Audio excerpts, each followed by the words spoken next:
kami dari kelompok 1 yang beranggotakan saya Fitria dengan NIM 20020007443 dan rekan saya Muhammad Arif Murabin dengan NIM 20020074044. Dan saya Dela Felia dengan NIM 20020074053. Baik, kali ini kami akan menganalisis surat resmi berdasarkan ilmu korespondensi.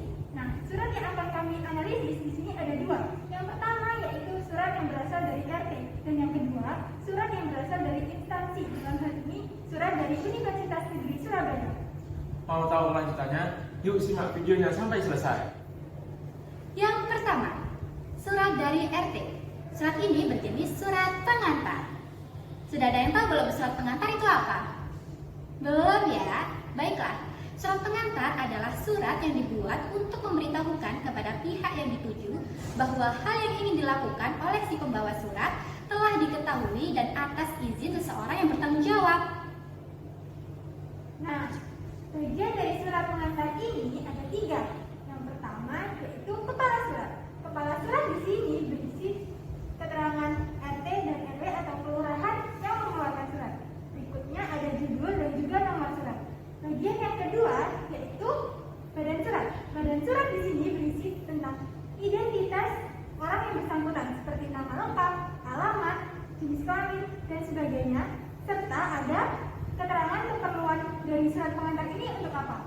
Bagian yang ketiga yang terakhir yaitu ada kaki surat. Kaki surat di sini berisi penutup surat, terus tempat tanggal penulisan surat, dan juga ada tanda tangan serta nama terang orang-orang yang bersangkutan.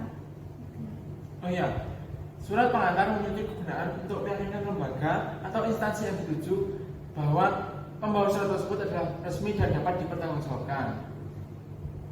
Selanjutnya, kami akan menyampaikan hasil analisis kesalahan surat. Berikut hasil analisisnya. Yang pertama, pada bagian kepala surat, penulisan nomor tidak perlu disingkat dan tidak perlu menggunakan tanda baca titik.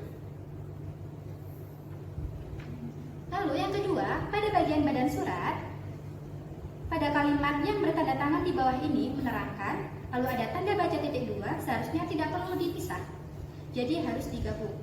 Lalu, untuk identitas diri, lalu ada tujuan dan keperluan, dan ada keterangan lain-lain, itu di awal huruf, di awal kata tidak perlu menggunakan huruf kapital. Berikutnya pada bagian kalimat penutup surat di sini belum diberi tanda baca titik, jadi seharusnya perlu diberi tanda baca titik. Nah, selanjutnya pada bagian tanggal penulisan surat seharusnya tanggal dan bulan tidak menggunakan angka 0. Jadi 1 bulan 7 2019, bukan 01/07/2019. Dan yang terakhir, penulisan nomor pada kaki surat tidak boleh disingkat dan tidak perlu menggunakan tanda titik. Selanjutnya, kedua, surat dari instansi. Surat ini berjenis surat pemberitahuan. Sudah ada yang tahu belum surat pemberitahuan itu apa? Belum ya? Baiklah, surat pemberitahuan adalah surat yang dibuat untuk memberitahukan suatu informasi secara tertulis. Berikutnya ada bagian-bagian dari surat pemberitahuan. Surat pemberitahuan ini bagian yang pertama yaitu ada kop surat. Kop surat di sini terdiri dari logo lembaga yang bersangkutan dan juga nama serta alamat lembaga tersebut. Kemudian ada badan surat. Badan surat yang pertama ada tanggal penulisan surat. Berikutnya ada nomor lampiran dan perihal surat. Berikutnya ada tujuan atau alamat yang dituju surat pemberitahuan ini. Kemudian ada bagian isi yang berisi tentang informasi atau pemberitahuan yang ingin disampaikan.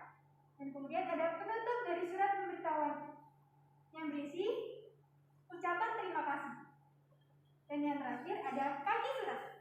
Kaki surat di sini berisi nama pembuat surat, juga tanda tangan dan stempel. Dan yang terakhir ada tembusan. Kemudian ada kegunaan surat. Kegunaan surat pemberitahuan adalah untuk memberitahukan suatu informasi dari lembaga atau instansi yang membuat surat tersebut.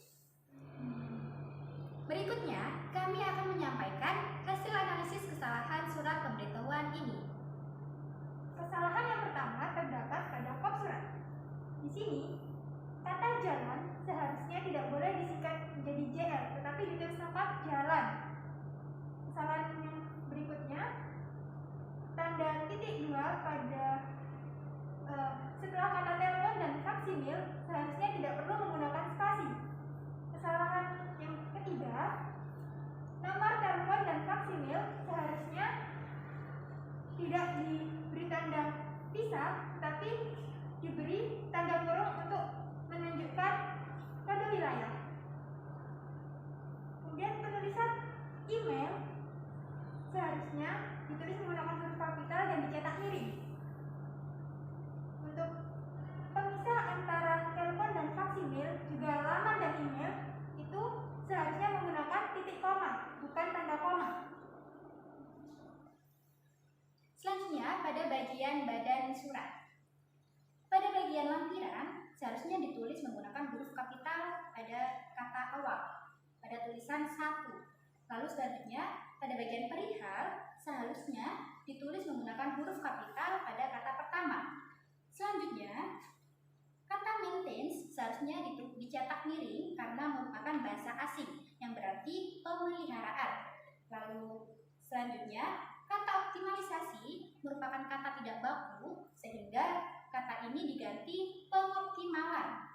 Selanjutnya ada kata data center yang seharusnya dicetak miring karena merupakan bahasa asing yang berarti pusat data. Lalu selanjutnya pada tanda baca titik 2 setelah kata pada seharusnya tidak dispasi atau tidak dipisah.